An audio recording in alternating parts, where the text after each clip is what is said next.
Good morning, everyone. Welcome to the Adult Obesity Guidelines webinar series hosted by Obesity Canada and the Office of Lifelong Learning at the University of Alberta. We acknowledge that we are on the traditional territories across Canada of the many First Nations, Métis, and Inuit whose footsteps have marked these lands for centuries. Just before we begin, I'd like to go over a few housekeeping items. If you have a question pertaining to technical difficulties or L3 and Obesity Canada programs and services, please use the chat feature of the webinar.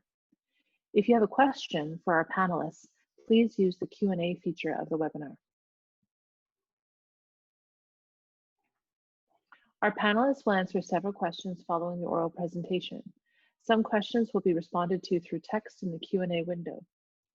You can, at any point, use the Q&A button at the bottom of your screen to submit questions. We anticipate many questions. Please review what's already been asked and upvote those questions you would like answered. We cannot guarantee that the panelists will be able to respond to all of your questions. A recording of the webinar will be available next week. It will be sent via email to all those that registered. The link is for your personal use and is not to be forwarded or shared. This activity has not been formally reviewed by the CFPC or Royal College. However, it is eligible for non-certified credit. MainPro Plus participants may also earn additional credits, certified credits, by completing a linking to learning exercise. My name is Denise Campbell-Sher, and I'm the Associate Dean of the Office of Lifelong Learning and a Professor of Family Medicine here at the University of Alberta. It was my great pleasure to serve on the executive of the Canadian Clinical Practice Guidelines. The new clinical practice guidelines are expansive, 19 chapters on a wide range of topics related to obesity diagnosis and management, weight bias, and more, all written by Canada's top researchers, health practitioners, and patient advisors. They're truly the first patient-centered clinical practice guidelines on obesity, and the result of more than 2 years of hard work. We are very pleased that Dr. Sean Wharton will be presenting an overview of the guidelines, highlighting some of the new changes. Dr. Wharton was co-lead together with Dr. David Lau for the executive committee for the new guidelines. Dr. Wharton has his doctorate in pharmacy and medicine. He is the medical director of the Wharton Medical Clinic, a community-based internal medicine, weight management, and diabetes clinic in Toronto. He is an adjunct professor at McMaster University in Hamilton and York University in Toronto. He also works as an internist at Women's College Hospital and the Hamilton Health Sciences. Dr. Wharton is a researcher and is qualified as a diplomat of the American Board of Obesity Medicine. We are also joined today by an additional member of the executive committee for the guidelines who will be acting as a panelist in addition to myself. Dr. Michael Vallis is a health psychologist and associate professor at Dalhousie University, Halifax. He has developed the Behavior Change Institute, a training program for lifestyle counseling skills for physicians, nurses, dietitians, and other healthcare providers. His areas of expertise are obesity, diabetes, gastroenterology, and cardiovascular disease. He is active in research, teaching, and consultation. Now I'd like to turn it over to Sean to start up our presentation. Thank you. Thank you very much, Denise. And I'm so glad to be presenting the Canadian Obesity Guidelines. We've been waiting a long time to actually have this document in print. And we're excited that not just Canadians, but people around the world can also get access to this actually kind of world-changing and different viewpoint of the way that we look at elevated weight. So the objectives today is to look at the rationale, scope, and methodology. Then we'll look at the key changes. What have we done differently from the previous guidelines? Then we'll look at the approach that we're actually having for obesity management, and finally, the expanding role of obesity medicine. So first we'll look at the rationale, scope, and methodology.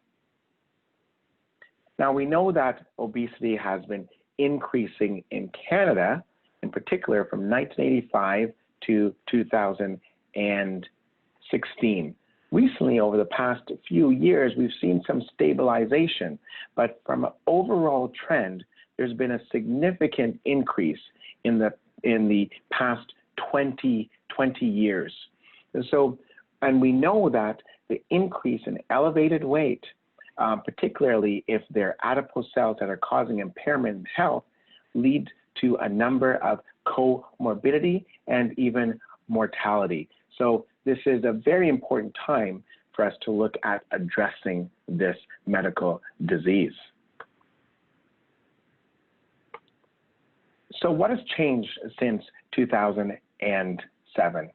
So when we look at these 5 different panels here, we see that one of the first things is that there was a declaration of obesity as a chronic disease by the Canadian Medical Association in 2015. That really came about because of the third panel. The third panel there says advances in the science of obesity and weight regulation. So what we know is that because we understand the biology and the pathophysiology and the neuroscience of elevated weight, that was able to help us to understand that this is a disease process, and the CMA and multiple other bodies have now recognized obesity as a chronic disease, and that's important.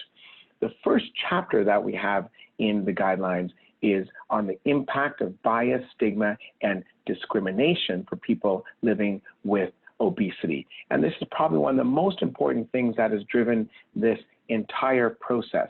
So without understanding bias and stigma, we then would not be able to even understand why it's taken so long for many organizations to declare obesity as a actual disease state. And that was, again, because of bias and stigma. So when we get rid of or address bias and stigma, things end up getting better. We also have the advances in obesity treatments and therapies. That's been a really big plus. We've actually got things now for people to actually help them. And the recognition of the patient-centered care and the outcomes beyond weight loss is really important. And the patient being part of this process was a very important aspect for us. So if we look at the scope of the 2020 guidelines, it was to improve the standard of care and the access to care for patients living with obesity. Now, we know that both of these, the standard and access to care, have been very poor in Canada for a long time. So it's time to make an actual change. And the target users were for primary care professionals. So we know that almost 8 million people in Canada are living with obesity. And if we look at overweight, it's almost 26 million people. So therefore, we were not going to leave such a significant problem to a small number of specialists. We had to put it in the hands of primary care professionals. And that's what these guidelines are. But also the guidelines are written in a manner wherein a patient can actually take the guidelines, read it, and bring it to their healthcare provider. And that was important. So patients can take this, healthcare providers can take it, and also policymakers. And we hope that this makes some changes within policy and access and care. So in terms of the methodology, Obesity Canada and the Canadian Association of Bariatric Physicians and Surgeons assembled an executive committee and steering committee with broad expertise and geographic representation. So that was important for us. There was an engagement of a broad range of topic experts. There were in fact 64 that were on these guidelines.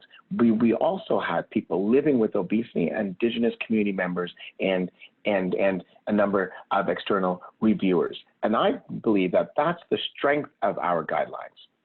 It's the fact that people living with obesity had a voice on these guidelines and were able to make this very practical. In terms of the evidence base, we used the McMaster evidence-based review and synthesis team for the literature search, provision of the distiller platform, and we used the Agree-To tool. So what are some of the key changes that we see from the previous guidelines? One of the first things that we want to speak about and we changed is that the fact that we changed the definition of obesity. So obesity was previously defined by BMI, which is very weight-centric. This mainly measures just size. It doesn't measure health. So we really want to move away from this weight-centric definition to one that more so focuses on health.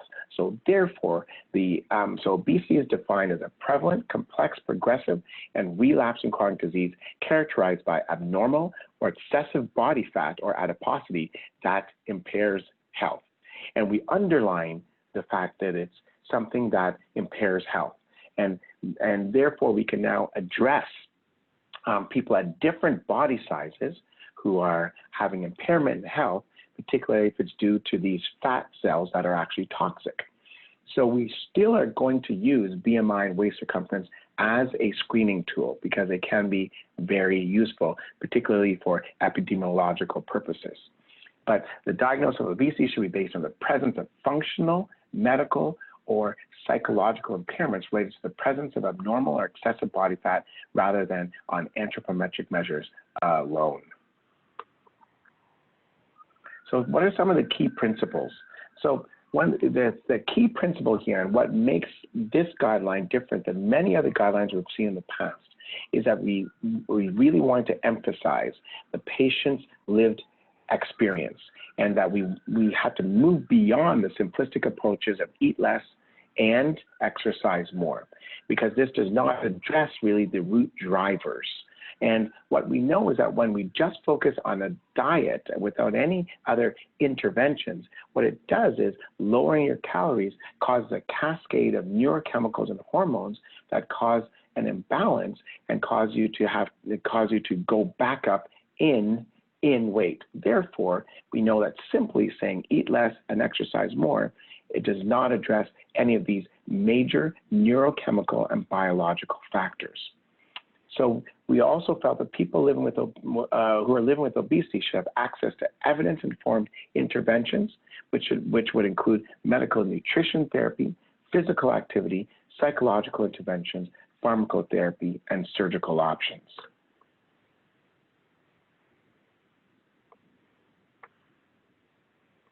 So in terms of recognizing and addressing weight bias, which is the first chapter in the guidelines. And we know that people living with obesity face substantial bias and stigma.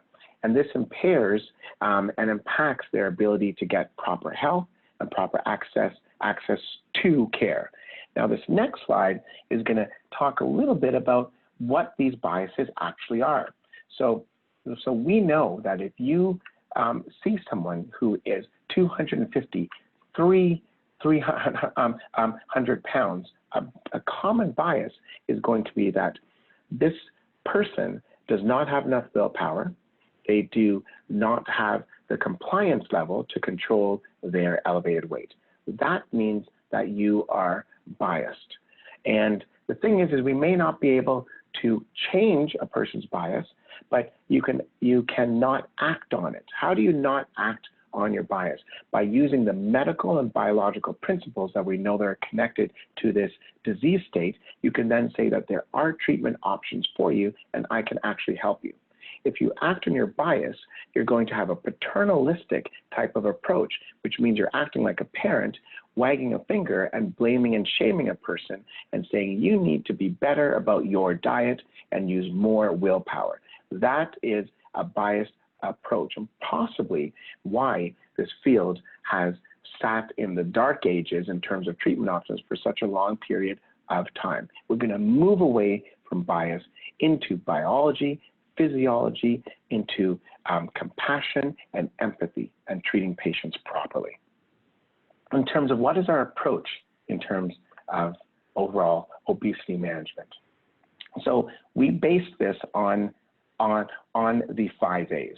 So the 5 A's approach will be laid out very carefully here. And essentially, you can use these 5 A's approach to determine how you're going to treat a patient. And this is the patient arc or the patient journey. Next. So the first ask is clearly that we need to, the first step is the ask step, where we need to recognize that obesity is a chronic disease and that we should be asking patients permission to offer advice and to help treat the patient in an unbiased manner. So this first ask really talks about our biases. So immediately if somebody walks into our office and they're again that elevated weight range, and they have any medical condition, many doctors will address it by saying that your medical condition is due to your elevated weight. And let's talk about your obesity now. When in fact, the patient has a bump on their eye or another type of medical condition that has nothing to do with their elevated weight. Patients are tired of being treated in a manner wherein their weight is connected to every single medical condition, and the physicians are not looking at them as an individual. Again, the ask is about eliminating bias. And it's one of the first things that patients have asked us to actually do, is to have the physician actually recognize them and listen to them so that they can now start to have a dialogue in an appropriate fashion so we can move forward, or else moving forward is very difficult. The next step is step 2, the assessment. The assessment of the individual living with obesity needs to look at not just what their weight is and how they should be exercising more and eating less, but identifying what are the root causes, what are some of the challenges that they're having, what are some of the complications, and what are some of the barriers that they actually have, and can we address some of these barriers. Next. We have step 3, which is advising the patient. The advising of the patient is the bulk of this. This is the core. It includes medical nutrition therapy. There's no weight change if you're not eating healthy and if those calories are not lower. So we actually know that. So we have to have that, and that's appropriate. Physical activity. So this, of course, will increase the health, and that's what we're actually looking for. The adjunctive therapies are then added on, which will include the 3 pillars: psychological intervention, pharmacological intervention, and also surgical intervention. The agree is step 4. So you agree with the person living with obesity that their goals should not be primarily weight-based goals, but should be health intervention goals, or psychological goals, or motivational goals. These type of goals will help a patient to stay on track without focusing on their weight, and therefore their health will get better. Their weight will likely end up getting better also. The 5th part is the assist. I like to call this the follow-up, because we know that at the beginning we talked about the definition of this disease. It's a chronic, lifelong disease, which means that there's no cure for it.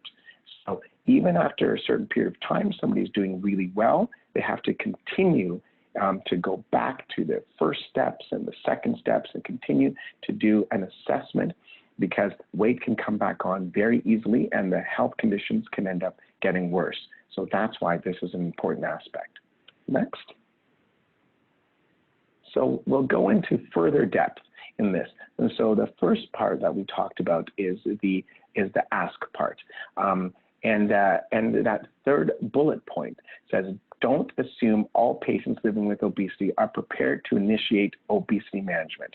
This is so crucial and so different from other medical conditions. As an internal medicine doctor, if I'm working in a congestive heart failure clinic, the patient walking into my practice wants treatment for congestive heart failure. It's pretty clear, and we start to talk about that. But when I am in a practice where the family practice, if a patient walks in with another medical condition and obesity and elevated weight is part of their medical condition, they may not want to initiate it at that time. And if you push in a direction that the patient does not want to go in, then you've ruined you've caused a problem with the provider and the patient relationship, and the recovery can be very challenging. So asking permission is important. Next slide. So the assessment, there's a number of recommendations here in terms of the assessment, but the focus is we should look at a BMI for all patients, and that's an important aspect. It's an epidemiological factor, and it also gives us some guidance as to whether we can use a medication or whether bariatric surgery is actually needed. But most important is actually measuring the patient's blood pressure, their blood sugar, their metabolic markers, and finding out whether there is a disease state or a pre-disease disease state. So the Edmonton Obesity Staging System actually looks at that and helps us in that direction. Next. So here we have an example of the Edmonton Obesity Staging System, and I hope most of you are familiar with this tool. And if we look at stage 0, and I will highlight this is where someone's weight is elevated, but they have no signs at the time of any medical conditions. At this stage, a patient still needs to have intervention. They have elevated weight, but the intervention here is to not go up further in weight, because we know that patients who have elevated weight, who do not do any interventions, would likely continue to have their weight go up further and further, and then they're then at risk for deleterious health consequences, which is why maybe stage 0 could be called pre-obesity. So that's an important factor. Next slide. So in terms of looking at the treatment options, this is step 3. As I stated, medical nutrition therapy is one of my favorite parts here. And the reason why I like it so much is because we've gotten away from the word diet. Diet is a loaded word, and every single time we think of somebody just reducing calories and not doing any other interventions, we know that what they're going to do is they're going to promote a cascade of hormones and neurochemicals that will drive their weight back up. So they may be able to keep their weight down for a short period of time, but certainly all those neurochemicals and hormones are going to cause a significant problem with them being able to keep the weight off over the long term. So by just giving somebody a diet, you may be hurting them. And that's why we've moved away from that. And we now discuss medical nutrition therapy. And that specifically is if you have elevated blood sugars or pre-diabetes and diabetes, then a lower carb diet may be a more important nutrition therapy for you. If you have heart disease, then a Mediterranean diet may be an important aspect. Do not worry about the lower calories at this stage. Worry or be concerned about the health consequences. The lowering of the calories, which allows for weight change and weight loss, are afforded by the 3 pillars. But medical nutrition therapy should really involve eating in a healthy fashion. Next slide. And here we have the very specific recommendations for each component of medical nutrition therapy and how it helps with many medical conditions. Next slide. Great. And then the next slide. So physical activity. What we know about physical activity, it's probably the most important thing that a person can do to keep themselves healthy. And so physical activity, upwards of 30 to 60 minutes of moderate to physical vigorous intensity, most days of the week. We know that this contributes to decreasing the risk of somebody having diabetes, health consequences, Alzheimer's. It has psychological benefit. There are multiple benefits from increasing your physical activity, and it's documented here, and it's part of the entire picture. Now, when we're talking about significant amounts of weight loss, we know that that is not what exercise does. Exercise keeps you healthy and is part of this overall cornerstone picture. Next slide. Great. And here are the specific recommendations for that. So, and these are the 3 pillars. Again, the 3 pillars support the medical nutrition therapy and also activity. And people ask at times, how can a pillar support your activity? Well, if we look at psychological intervention, the first pillar here, if you are going to wake up at 6 o'clock in the morning to exercise on a regular basis, and not just for 2 weeks, but over the long term, there needs to be a reason why you would do that, a motivation that you are reminded of, a value-based system. And that's where psychological intervention comes. It allows for the longer-term healthy behaviors. So that's why we feel that psychological intervention is one of the first pillars and one of the most important pillars we can actually look at. Now, if we look at pharmacological intervention, we know that there are now effective medications that can help to decrease weight. Previously, we did not have these. So medications have failed us in this field for many, many years. But we now are in a position where we have medications that are actually effective and safe. And I liken this to the field of breast cancer or other cancers, where we failed for many years and we had toxic medications, but we didn't stop looking for an effective medication for those diseases. Here, we have the same thing. We had many medications that failed us, caused problems, but we didn't stop looking for effective medications that will help us, and that's what we now have. Bariatric surgery is crucially important. Those with significantly elevated weight are afforded a change in their neurochemicals in their brain and their hormones by having bariatric surgery, one of the most important treatments, and it has the most evidence of any other treatment that we actually have. Next slide. Great, so the behavioral interventions are listed here, and we fortunately have Michael Vallis on the line, who is going to be able to help guide us through this. And I hope that there are some questions in regards to why this intervention is such an important pillar. If we look at the guidelines around the world in many other countries, psychological interventions are not highlighted in a manner in which they've been highlighted here.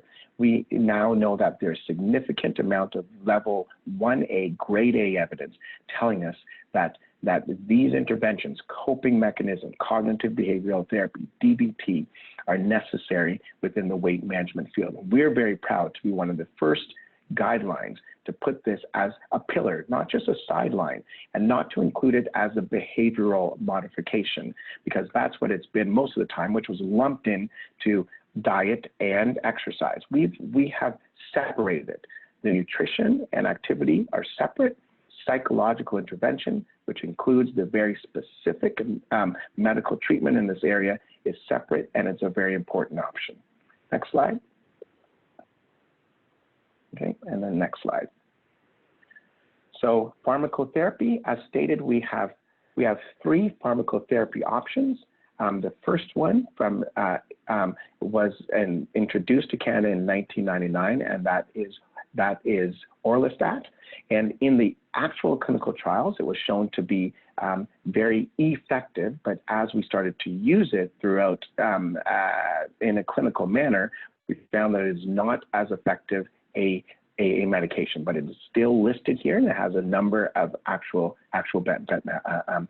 benefits to it.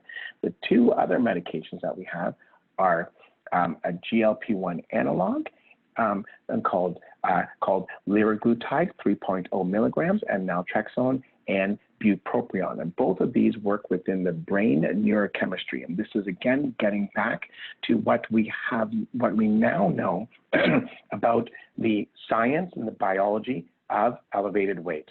So these medications directly affect that neurobiological process that we have found out, that cascade of hormones that push the weight back up, we now know can be controlled to a large degree with the use of pharmacological intervention. Next slide.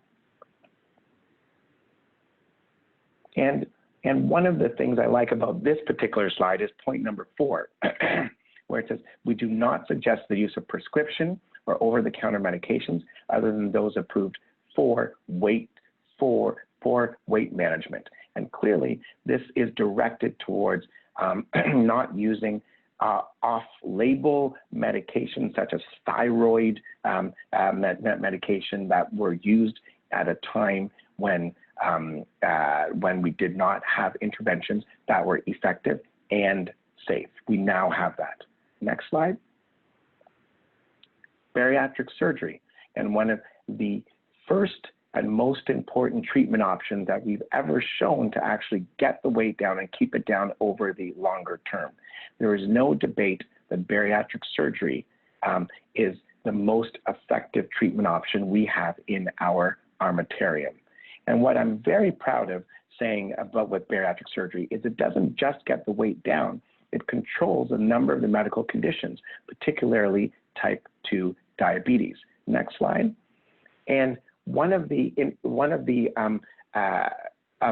recommendations that we've made here is that if you look at recommendation number 2, bariatric surgery should be considered in patients with poorly controlled type 2 diabetes with class 1 obesity, a BMI between 30 and 35. This is new, that we have pushed down the BMI to state that people with type 2 diabetes will do very well, and the evidence is there. It's level 1 grade A evidence.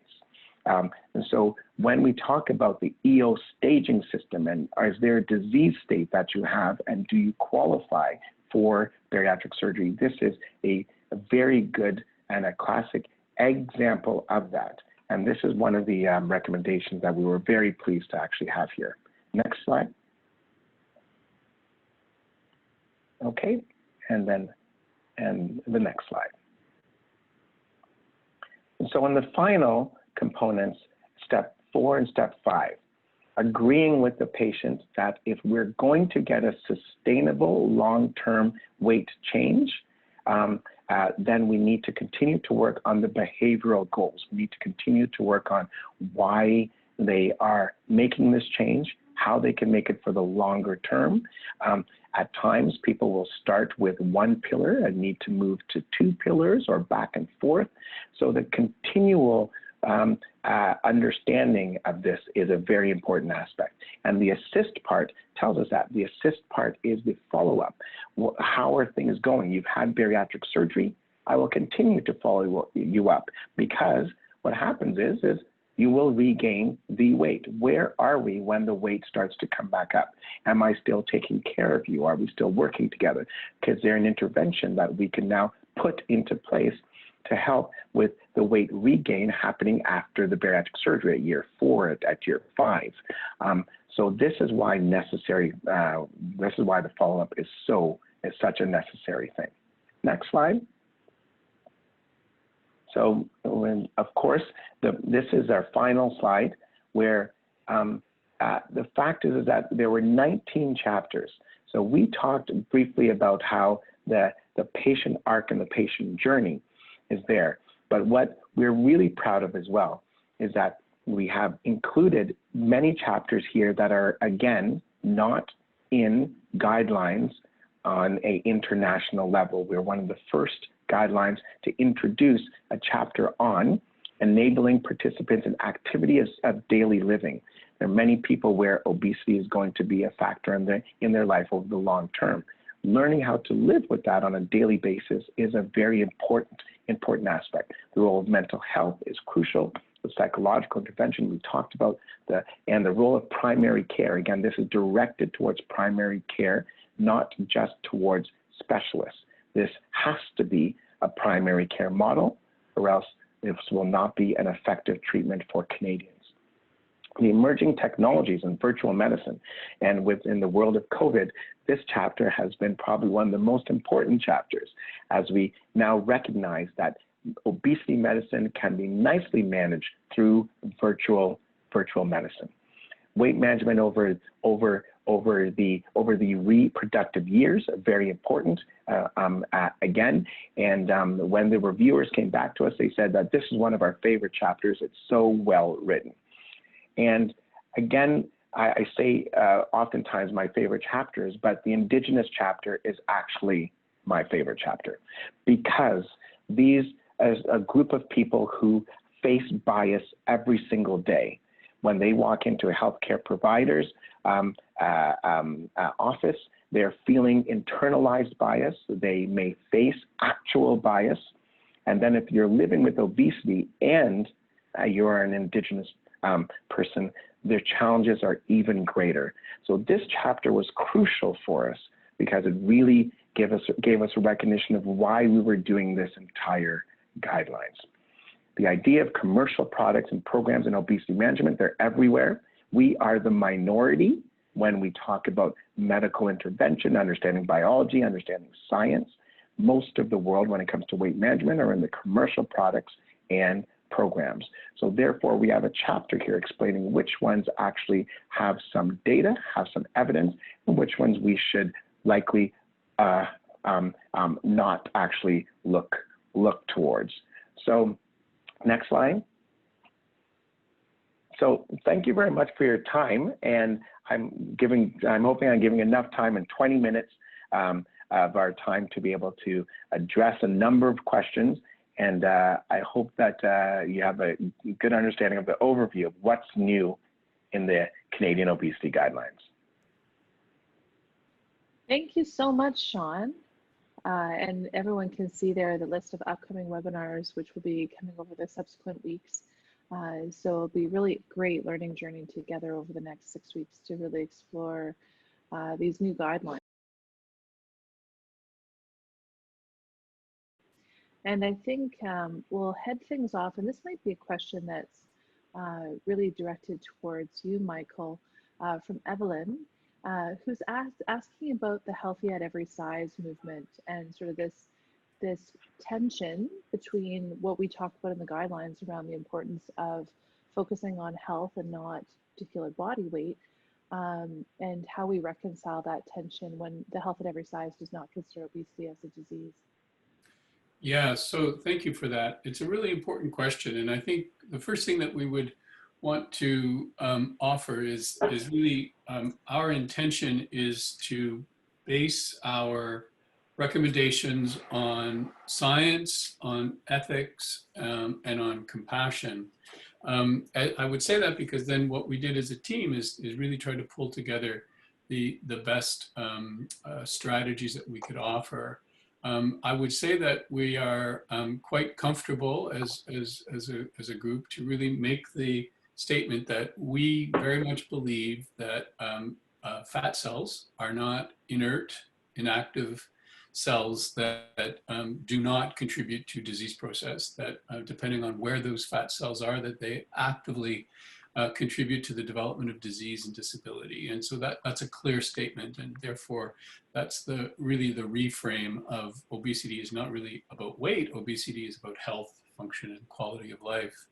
Other perspectives take different perspectives from that, and I think that was the one thing that we as a group we really want to sort of make claim to, that if you review the evidence on the health impact of adipose tissue, then it seems quite clear, and therefore we then partner. Where I think the various approaches can be so very helpful is really to promote body diversity, to promote a sense of dignity and worth, and really to empower individuals to live well. And that being said, we wouldn't, and I think Sean has actually mentioned this, that if individuals are actually quite comfortable with their life circumstances, then that's really their choice, and we would respect that. So I think it'll be really valuable to look at the way in which we can really integrate and put the person at the center, and also something that we psychologists call agency, which is, people really deserve to have this the sense that they can actively engage in their world in a way that improves their ability to function. And so that's something that I think we would really like to promote. So it's a really important question to raise. And I think it's something that we need to really think a bit about in terms of how do we move forward to promote really health and wellness over the long term. Yeah, thanks, Michael. And I think it gets back to, Evelyn, the working definition that we had for obesity, which is excess or abnormal adiposity, which is causing physical or metabolic harm. So just recognizing when those fat cells are sitting in the pancreas or sitting in the liver or in places where they're contributing to problem for the person, or if they're, making a osteoarthritis or spinal stenosis or something worse, that's a problem. So I think that's great, Michael. So now I want to make sure I don't get the pronunciation wrong. Zarifa has a question about bariatric surgery, and reports that she'd heard from the Calgary Bariatric Clinic that there's challenge with follow-up, and that perhaps patients aren't getting labs done and things within surgery, and that the outcomes are potentially not worth the cost on the healthcare system.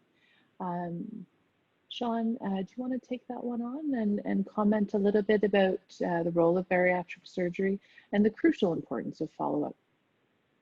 Right, terrific, thank you. That's a very important question. Thank you for actually asking that.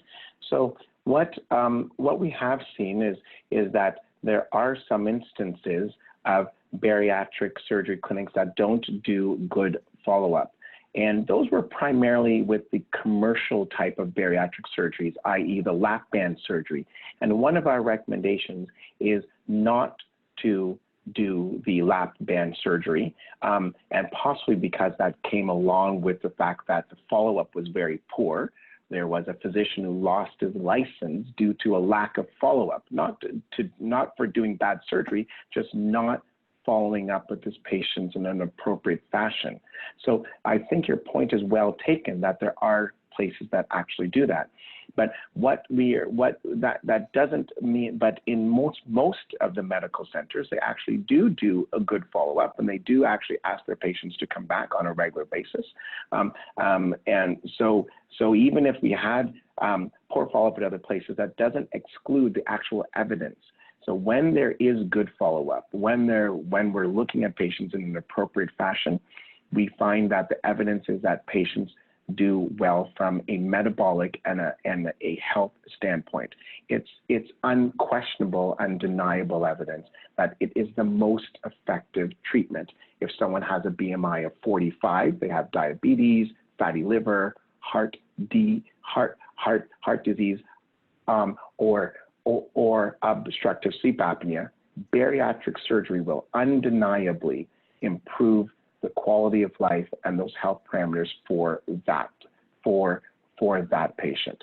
So I think that that's an important thing, that we shouldn't get confused with potentially some data from one center or some proposed data from one center, but the actual evidence around the world is clear that bariatric surgery is a winner for the majority of patients.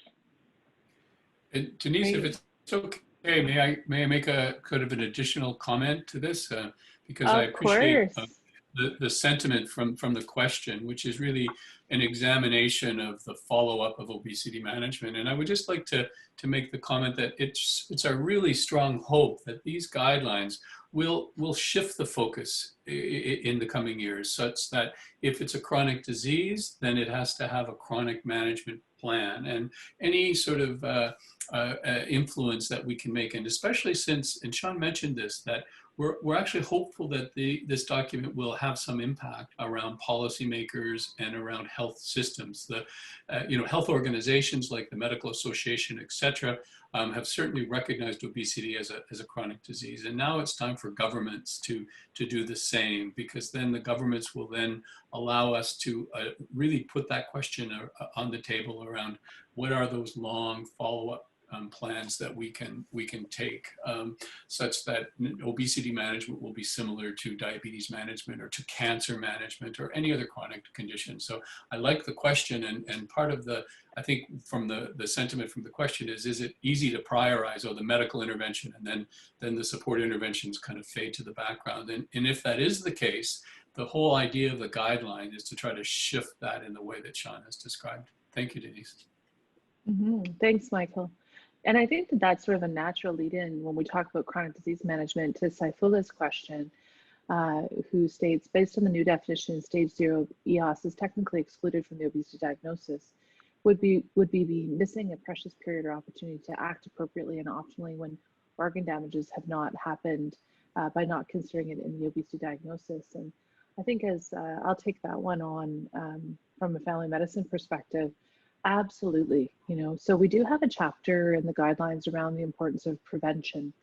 And that's what I always say to my students, every one of our patients who lives with obesity, who has a weight of 300 pounds, was 250 pounds, and they were 200 pounds. And where were we? in primary care, did anybody ever have a person-centered conversation with the person to try to understand what was going on in their life and health with the weight gain?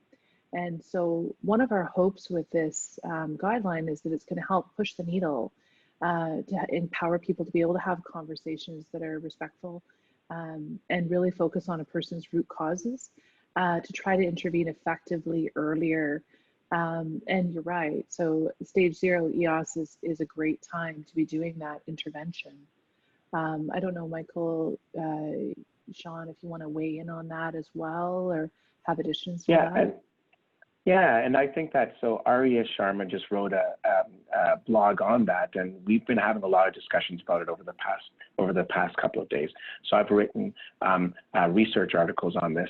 Is healthy obesity a actual real thing? So what we do know is that if your weight is elevated, so stage 0 doesn't mean you don't do anything. Stage 0 means that you have elevated weight, and as we get older, we all know that weight goes up, and we're challenged by it. And we live in a society where everyone on the phone is at risk of gaining weight. And so everyone on this call is at risk. So we need to always be vigilant and take a look at our genetic profile, take a look at how fast the weight has gone up at a certain point, even if we don't have a medical condition, and act. And so stage 0 doesn't say don't act. Stage 0 says that you may not be the bariatric surgery patient right away. You may more so be the person who needs to work on starting off with lifestyle interventions, behavioral aspects, coping mechanisms, understanding the psychological aspects,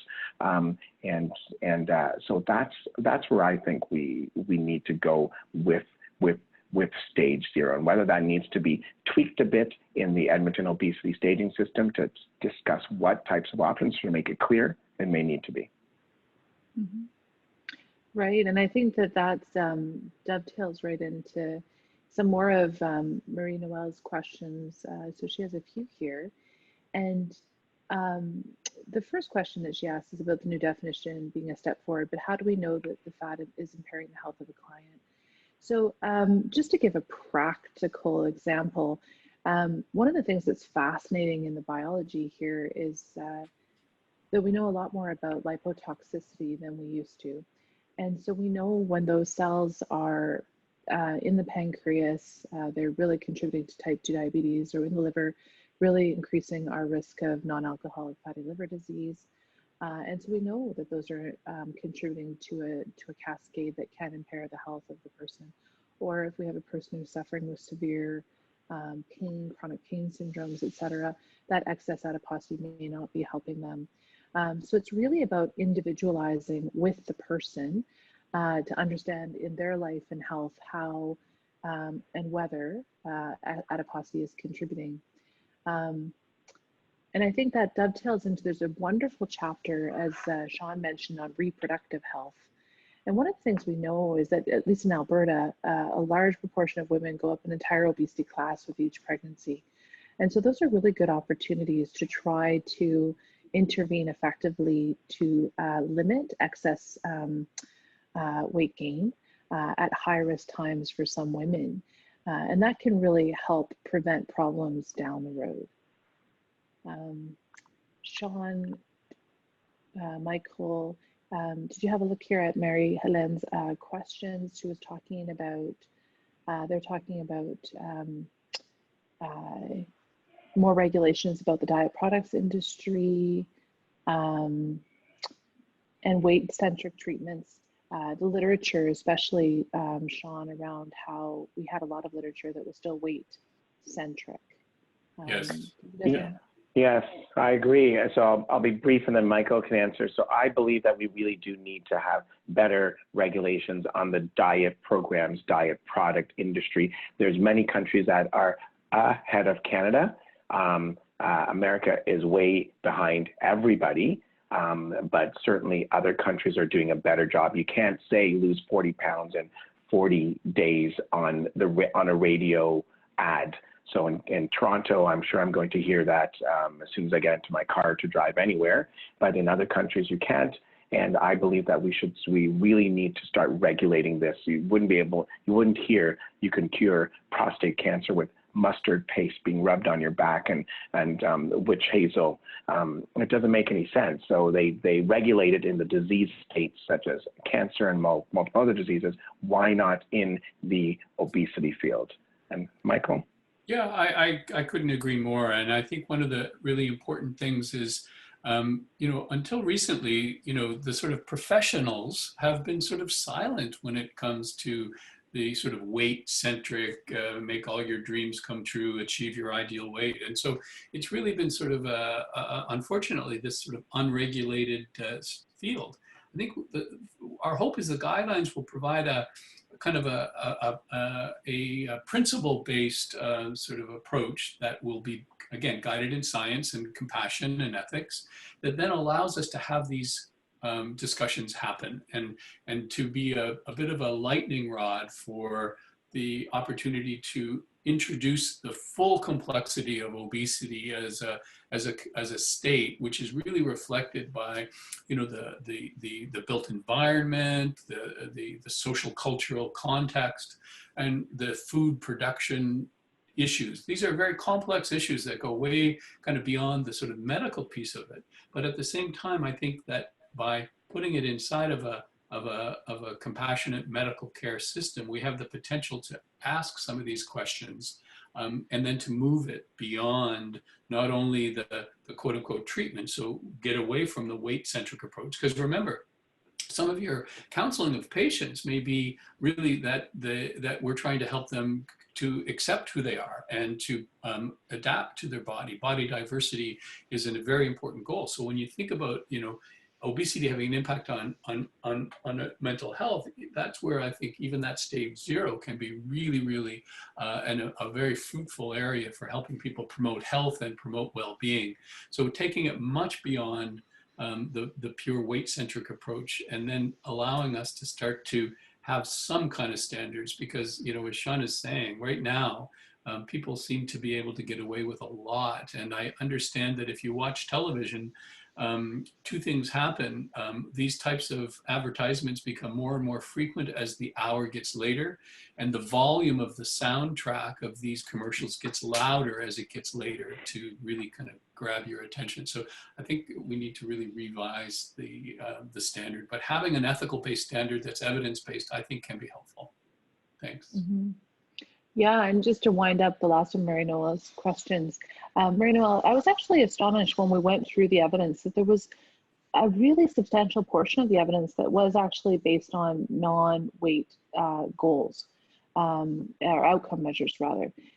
So that was really encouraging. But as we acknowledge in the guideline right up front, there's still a preponderance of research out there that does have those outcome measures. So we're in this transition period where hopefully we're going to see researchers who are doing the studies shift their outcome measures to things that are more representative of the condition. So I think we should just pivot to a couple of these nutrition questions.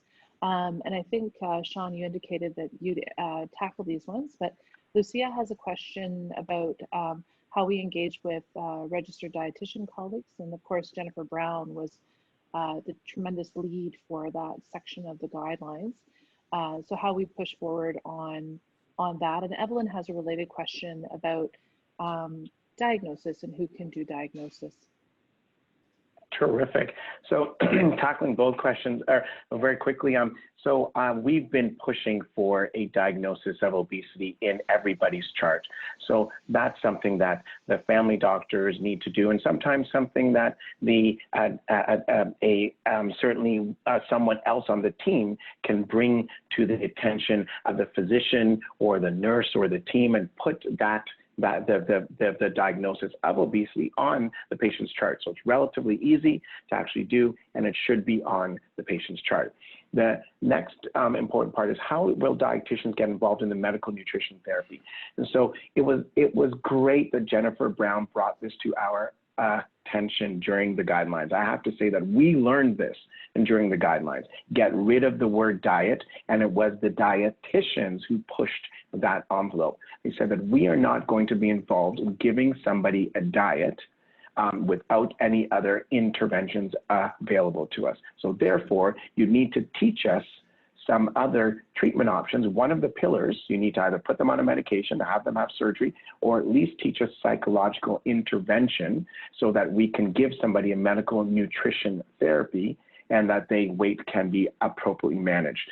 So now the Canadian Bariatric, you can get a Canadian Bariatric Educator diploma from Obesity Canada. And that is what dietitians have been doing to forward their knowledge base and their understanding of how they can use medical nutrition therapy and cognitive behavioral therapy and counseling to bring the patient's weight down and to make the patient healthier. So that's really an exciting aspect of this guideline. May I just throw a comment in there as well, Sean, just to sort of embellish what you're saying. So Andrea, when you start to look at the individual guideline chapters, when you look at the medical nutrition therapy chapter, you actually will see that, you know, it is indicated that dietitians specifically be referred to address the issues associated with achieving the appropriate medical nutrition therapy. So I do think that it is recognized, as it is in the behavioral chapter. We recognize that also people that have to have competency in behavior change counseling. And so I think the recommendations are there. I would make the statement that we view the guidelines as a living document. And what I mean by that is that it's not going to be produced as a book that's going to sit on somebody's shelf or hold up somebody's door open, but it's really going to be something that we have an ongoing relationship with. So for instance, the pharmacotherapy chapter will probably be updated every year because we would anticipate that there's a lot happening on the pharmacotherapy side. In other chapters, there will be a lot more focus on knowledge translation types of activities. So certainly I know in the behavioral chapter, we're already talking about what kinds of tools can we kind of develop and what kind of supports can we offer to improve the competencies. So the issue that you're describing around the role that the dietitians will play in achieving medical nutrition therapy, I think is actually a huge potential for going forward. So thanks. Okay, so I think I'm going to round it up just because we're getting close to time. But just the last point I would want to make on that for Andrea is that there was a tension that we recognized in the guidelines. These guidelines were intended for primary care providers, and in many jurisdictions in the country, especially in our rural settings, people practice in places where they don't have the luxury of interdisciplinary team. And they don't have the luxury to be able to refer to colleagues that we would like. And so we hope that these guidelines will spur governments to recognize the importance of an interdisciplinary approach, but we also need to be mindful that sometimes fellow physicians are in a situation where they have to do the best they can without the support that they might like at the moment. So, so we're just in that intermediate space, and that was the line we were trying to walk when we were making these recommendations. So thanks for the robust questions and discussion. I just want to highlight to folks that we would really appreciate your feedback on these webinars. And we have a new kind of survey in there where we really want to also understand your experience with obesity management. The purpose of that survey is going to be to try to get a snapshot of the country in terms of what's working well, what are your frustrations, so if you're open to sharing and contributing to that, that would be fantastic. We want to use that for the continued advocacy work of Obesity Canada to inform learning objectives for our courses and other offerings, and some hypothesis generating about places where there might be spaces for us to work to collectively to improve. And as well, in the chat box, Don Hatnaka is highlighting to everyone that if you haven't already, please feel free to join the OC Connect Pro. The link is in the chat box. It's a timed discussion forum for healthcare professionals to discuss the guidelines as well. This community is for healthcare professionals only, but really encourage people, if you're a healthcare professional on the call, to think about joining into that. It's going to be a neat opportunity for all of us to stay connected.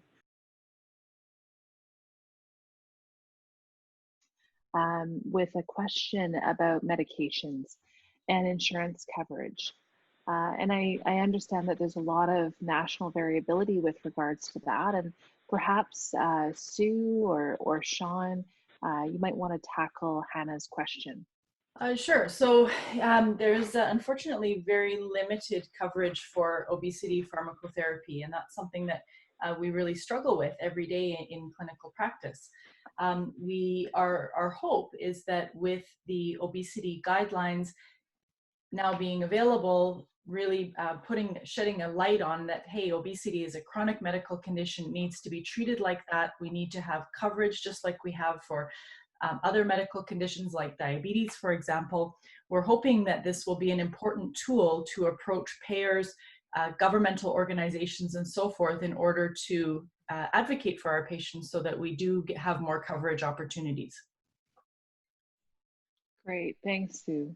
Absolutely, and there's been, people may be aware that Obesity Canada has been working in an advocacy role in this space and doing the report card, which is a presentation to the different territories and provinces and policymakers around the status of access to medications and other therapies that are evidence-based for obesity management. And this is one of the reasons why we'd really love to have all of you guys contribute your expertise in our tool that you can see on the browser right now, because we really need to get a picture of what kind of struggles people are having with getting people evidence-informed care. So Nadine has a question around, for those who don't have benefits, would orlistat be the best choice? Perhaps someone could share some of their clinical experience with using orlistat and when you might use it and how you find it to be the most effective in those patients. Sure. This is Sue. I can take this one as well. When I'm talking about obesity pharmacotherapy with my patients, I talk about all three of the options. So orlistat, liraglutide 3 milligrams, naltrexone, bupropion. And I talk about the mechanisms of how they work. We talk about the efficacy. We talk about cost as well, because I saw there was a comment there about, well, if my patient, should I recommend orlistat because it's the least expensive, or if my patient doesn't have coverage. And I really don't want to take that decision away from my patient. A lot of people who come to us looking for help with weight management are spending extraordinary amounts of money on programs that have, or supplements or herbal whatevers that have no evidence behind them at all. And actually, when we talk about the cost of the different options, that they say, I'm already spending so much on this, herbal whatever or corner slimming clinic that has no evidence behind it, I'm going to take that and put this towards this medication. So I really do engage the patient in the decision-making process. Thanks, Sue. So I think we can pivot now to Veronica's question, and perhaps Michael, we can direct this one to you. But Veronica's asking about how to best assist patients with behavioral therapy, and just considering the Canadian context where in primary care we don't always have access to a behavioral health consultant or to a psychologist.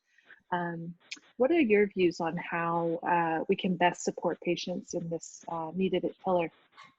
Thank you very much for that question, and I really appreciate it. And I think the context to really understand is for us to really understand all chronic conditions really require the active engagement of the patient to make ongoing decisions and really to manage their own conditions away from the provider.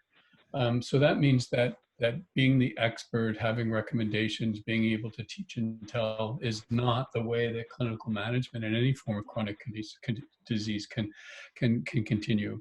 And so if you think about what we really require, which I consider to be the sort of common ground for all of us. So the patient's acceptance of their condition, their acceptance of a treatment program, their readiness to engage in a program, and then their ability to adhere to the program and move forward. That is actually shared territory of all of us. My research in this area demonstrates that you do not have to be a psychologist to address the many of the issues around, just as Sue is describing. So Sue just talked to you about shared decision-making around the choice of medication, in which it's the patient's real decision as to how they spend their money and what's important about their money, not our decision to make. So we can replicate that over and over again. So I would hope that people could use these guidelines as a way of really empowering themselves to be comfortable stepping into the psychosocial aspects of living with obesity. So as an example, 2 questions that I absolutely love to ask every patient is, and I would ask you as well, these 2 questions. How did you get to be the weight you are? And the answer to that question, regardless of what your weight is, tells you a tremendous amount about your life, the struggles you've encountered, and some of the causal drivers of the state that you are in. And then the second question is, what is your relationship with food? And again, these are open domain types of issues. So we have written the psychological and behavioral chapter such that it will accomplish 2 things. One is it will review the evidence and it will try to provide a comprehensive framework. But the second, and this is why the guidelines are, we call a living document, that we will supplement in the psychological behavioral chapter tools that we're hoping that providers who may be less comfortable can start to get some practice at. And we see kind of creating really a community of practice, which in many ways is what Obesity Canada has done from the beginning. So sorry to be a bit long-winded in my response, but I would just like to suggest that if you have access to psychology, don't look at that as, oh, great, now we can send our patients to that person. Think about, okay, who absolutely needs to see the psychologist? And that's when you start to getting into some of the more severe types of issues.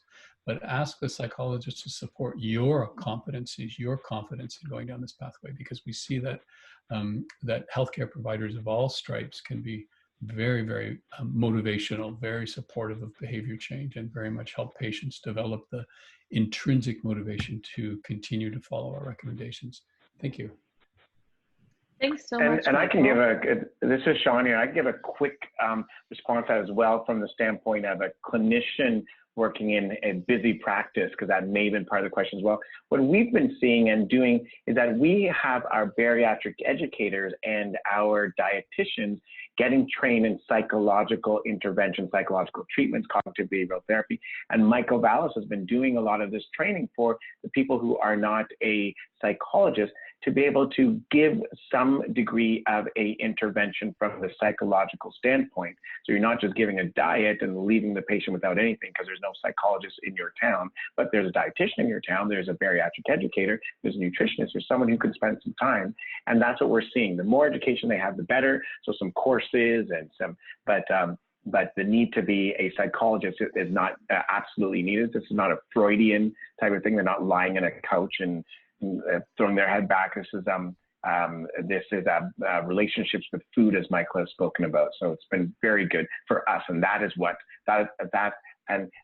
we are currently doing in the clinic. I let patients know that the government isn't paying for it as yet, and I'm paying for it.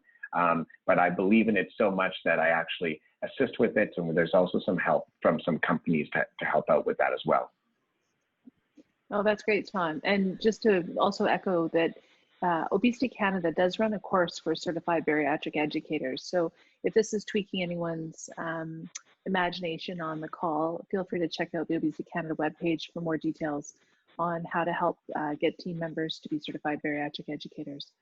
So Alka has made a comment that he's really pleased to see registered dietitians be really featured in the new guidelines. Absolutely. I mean, the approach is very much team-based care. And Leslie has an interesting question that I want to put to the group, because Leslie's highlighting that she's a kinesiology instructor in British Columbia, and teaching people who are becoming health and fitness professionals and personal trainers. And so just wondering from Leslie's perspective about how perhaps this kind of information from these guidelines could be things that her industry could get involved in. Does anyone have any perspectives on that one? This is Michael. If I might just quickly say that absolutely, one of the most helpful things that any health professional, anybody in a supportive role can do is ask permission to educate. And so in the context of the teaching that you do and in context of the professionals that you're training, then do they have a role to ask permission to educate patients about what we're learning about obesity and how to shift the narrative away from eat less, move more, it's all a matter of willpower, it's all under your behavioral control, to the model that Sean presented. So I would vote yes, absolutely. I could see that role being very supportive in helping people choose a pathway that will increase the likelihood of success. Yeah, thanks, Michael. And I think Sandra's question really dovetails onto that. She's asking about the role of a health coach in supporting clients in daily living. And I think that absolutely, I mean, I think anything that can help people navigate the fact that this is something which is present every day in their life, this could be a really effective, helpful intervention. Absolutely. If I could just make a comment, I'll be quite brief, but what we've learned from the behavioral chapter has been really helpful. And I was involved in writing the behavioral chapter in 2006. So we've seen the difference in the research over the time. And what we can now say with quite confidence is multi-component behavioral interventions work, that we know what behavioral interventions do work. But to this point, even more importantly, we actually have very, very good data that says, here are the steps to success. So if you think about going from not doing to sustained health behavior, the steps involve the following three. First is adherence. Find a pathway with your patient that you could adhere to. And it's more important that they can find something that they adhere to than it is to push any particular approach on them. Once an individual finds something that they can adhere to, then they need to figure out how to overcome the barriers. And the confidence to overcome the barriers is a very important psychological construct called self-efficacy. And then the sort of final step to success is intrinsic motivation, where the individual develops the internal drive so that the work associated with healthy lifestyles and the positive outcomes is something that they are internally motivated to continue with. And so someone like a health coach could be supported. Any people in a helping position could be supported to try to support individuals to make sure that whatever they do sticks, and that they have confidence, and that they have personal meaningful reasons to change. Thanks. Thanks so much, Michael. I think we've got a number of questions here again about medications. And just to remind everybody, Sue will be presenting a whole webinar as well on pharmacotherapy in a few weeks, but perhaps we can address a few of these. And so Mary Claude is asking the question about, is there a limit of time to use the medication if proven effective? So 5% weight loss after 3 months. And I know that there's quite a lot of work as well, Sue, around the use of the medications post-surgery, et cetera. Do you want to comment on that a little bit? I would love to, thank you. Yeah, so the Health Canada rules or guidance for obesity pharmacotherapy is very similar to what is seen in guiding documents around the world, which is that if your patient hasn't achieved 5% weight loss after 3 months on the full dose of medication, we should stop it because it doesn't work. And we really, as you'll see from the pharmacotherapy chapter in the guidelines and from the talk, as you mentioned, that I'll be giving in a few weeks, we really want to get away from that line of thinking, because it doesn't take the patient's context and it doesn't take the patient's trajectory into account. So if you have a patient who has come to you and said, hey, I just lost 20 pounds on Weight Watchers, and I'm concerned because in the past I've done that and then I regained the weight and now I need help to keep the weight off. So we start an obesity pharmacotherapy and they come back a few months later and they're ecstatic because they have kept the same weight. They haven't regained. Well, they haven't technically satisfied that 5% weight loss rule that or guidance from from Health Canada, but that doesn't make any sense because that patient is actually having success. So we want to think about that trajectory. The other thing is that some patients take a little longer to achieve clinically significant weight loss on pharmacotherapy. So many of the medications are naltrexone bupropion, liraglutide 3 milligrams. They're both titratable medication. And the idea for both of them in the standard titration is they get up to the full dose after about a month, and then we see how they're doing 3 months later. But there are some people who may struggle with some side effects and they just need a little bit more time to titrate their way up on the dose. So if we have this rigorous 5% and rigorous 3-month rule, then we're really not being flexible. And we need to take these issues into account in order to really understand, is our patient having success? And we wouldn't want to stop a pharmacotherapy because they didn't meet these rigid criteria. Mm-hmm. Thanks, Sue. Yeah, and I can add to that. And maybe these rigid criteria came out of the fact that we did so poorly with medications in the past, and there were so many ones that were pulled off of the market and things. This is a tough field. It's not your typical field, but we don't have these type of rigid guidelines for your high blood pressure medication. The clinician makes the call and works with the patient, and they decide on what they're going to do. So it's been very strange that we've been pushed into this box of this 5% over a 3-month time frame. I think it's because of the challenges that have happened previously. And I agree with Sue. I would like to see it gone, and I'd like to see us having the capacity as a clinician to make decisions with our patient together. Mm-hmm. And this actually dovetails into Stephen's question. Stephen's asking about why lorcaserin has not come to the Canadian market. And just to dovetail on that, Sean, I'm not sure if that's something that you would be able to comment on. Yeah, so I can comment on that briefly. So one, the lorcaserin hasn't pulled off of the market totally. So that's a big reason. But even before it was pulled off the market, it's pulled off the market because there were cancers that were connected to it. They're not exactly sure where the cancers were. There's not a lot of information. It just got pulled. And I put that into the chat box so you can read that. The FDA pulled it. So how Canada never approved it? Possibly because of a couple of different things. One is that the weight loss is not all that impressive. There's not an impressive amount of weight loss. I imagine that the health benefits were not all that great. It was okay, but it really was just at the edge of doing well within these clinical trials. So the company, I believe, didn't think they'd get a big bang for their buck. Their competition against the other medications that are doing very, very well, and the lorcaserin is going to come down at the bottom, was not going to go very well. So they made a probably economic decision at that stage not to launch it in Canada, and then it got pulled off the market. So. Mm-hmm. Yeah, no, that's really excellent. Thank you. And perhaps just before we leave the topic of pharmacotherapy, there's a couple questions in the chat box about combinations using liraglutide plus Contrave in combination. Can either Sue or Sean, could you guys comment on doing that in your clinical context? Yeah, so this is Sue. So there is very little data as far as combination pharmacotherapy for obesity at this point in time. So there's some case series from the United States in particular that have just really summarized. I didn't get that. Sorry, Siri's talking to me. That have summarized the, I said series and then it says Siri, now it's going to do it again. There are case series about combination pharmacotherapy from the States mostly, but really no clinical trials or randomized controlled trials are the kind of data that we really want to hang our hat on.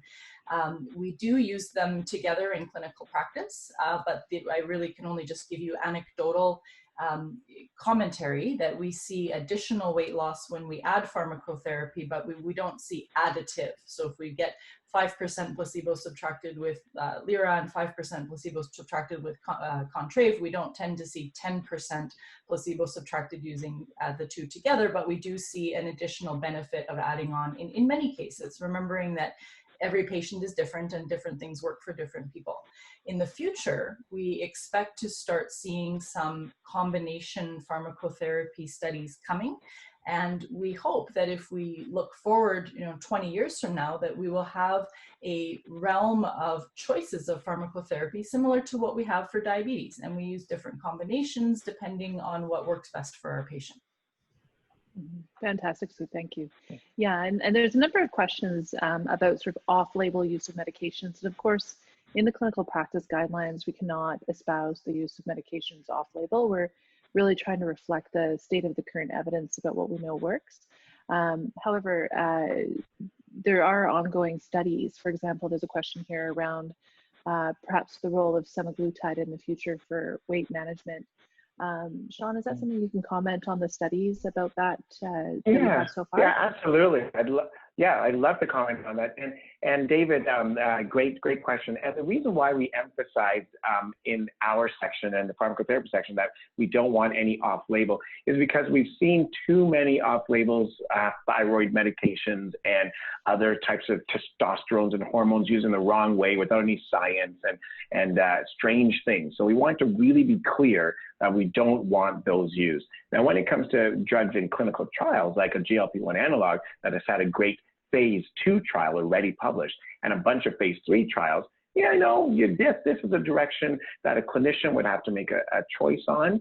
And certainly with the understanding that, you know, a trial is likely coming out that's going to be positive and things are looking good. So that's what I would say. We can't comment on it, but certainly I think a clinician is able to make a decision on something that has a lot of evidence. If I could just add to that, I would also just point out that we do have a section on emerging therapies in our pharmacotherapy chapter to account for this sort of discussion, because it's important. You know, here's where we are today, but where are we going to be tomorrow? And as it was pointed out as well, I think by Michael, that these are living documents. So the great thing here is that it's a lot of work for us as authors, but the great news is that they are online documents that we can update as new information becomes available as well. We don't have to wait 15 years this time. Absolutely. Although perhaps 3 months, given that we'll have PTSD from the first time around. So I think we should go to Cheryl. I think this is just a fantastic question to end on. And Cheryl's asking about, regarding behavior change, how do we manage expectations? And this is such an important topic because we know that people are constantly exposed to really unrealistic expectations for weight loss. And so how do we help people deal with that expectation gap? So perhaps this is something that can go to Michael again. Thank you. Yeah, I appreciate the opportunity to answer that question. And thanks, Cheryl. I think it's critically important. We're close to being out of time, but I can respond to this question quite quickly, really. And there are two things that I'd like to say. First thing is, it's critically important as people trying to support individuals achieving best weights to really help our patients understand the following. Weight is not a behavior, and therefore you cannot control weight. Now, this is a bitter pill to swallow, as you're implying, Cheryl, but I think if we can help people understand that what they can do is they can adhere to their medication regimen, they can accumulate steps during a day, they can accumulate servings of fruits and vegetables, and they can alter their behaviors. And then this, of course, has a positive effect on weight, but we have to shift the focus away from this weight-centric, my effort should be reflected in the outcome on the scale, to weight is not a behavior, so the behavioral goals somehow have to stand for themselves. Now, I would encourage you to expect that you will have to use the following counseling strategy to gain any traction with what I've just said. And the counseling strategy is repetition and relevance. In other words, Cheryl, don't be surprised if you have to repeat this 50, 60 times with your patient. Be very comfortable with that. And each time you repeat it, you ask for how that might kind of be relevant to the patient, because if the patient can find the relevance there. My second point is actually one that we took on in the behavioral chapter, because we looked at this literature. What is the literature around the success of managing weight depending on your level of expectation? And it's a good news, bad news situation. The bad news is that people have extremely high expectations that are almost never achieved. Even surgery doesn't provide the level that many patients have in terms of their hoped for or ideal goals. But the evidence is crystal clear. Good news. If you and your support of your patient can switch the experience from expectation to satisfaction with the achieved goals, when you look at this issue, the patient who is able to appreciate the benefits to health, function, and quality of life from their efforts, that it's that construct of satisfaction that is associated with really positive outcomes. So I think the challenge for us is weight is not a behavior, and meet them where they are. Don't try to challenge them on their expectations. Engage them, but shift towards the concept of best weight and satisfaction with gains achieved. Thank you. Thank you so much, Michael, and thank you, Cheryl, for that question. So we're at time. We're going to need to wrap up. In the chat box, Nicole from Obesity Canada has included a link there to the Obesity Times Right group. So if you're interested in joining the community, if you have more questions, that's a community of practice that hopefully will continue to grow and thrive, and so you're welcome to join it. Please provide us feedback. Our QR code is there, and within that, there's also a link to our SenseMaker survey, where we're really looking for your contributions around your experience with obesity management to really help us have a snapshot of what's happening in Canada. So once again, thank you all so much. Thanks so much to our panelists and to Sean and all the colleagues at Obesity Canada and the Office of Lifelong Learning for your efforts in bringing this webinar to conclusion, and we'll look forward to next week. This will be a fun journey for the next 6 weeks. And Sarah Kirk will be joining us next week to talk about weight bias. We're so pleased to have that chapter in the guidelines and really look forward to that webinar. So thanks everyone, and we'll look forward to seeing you next week.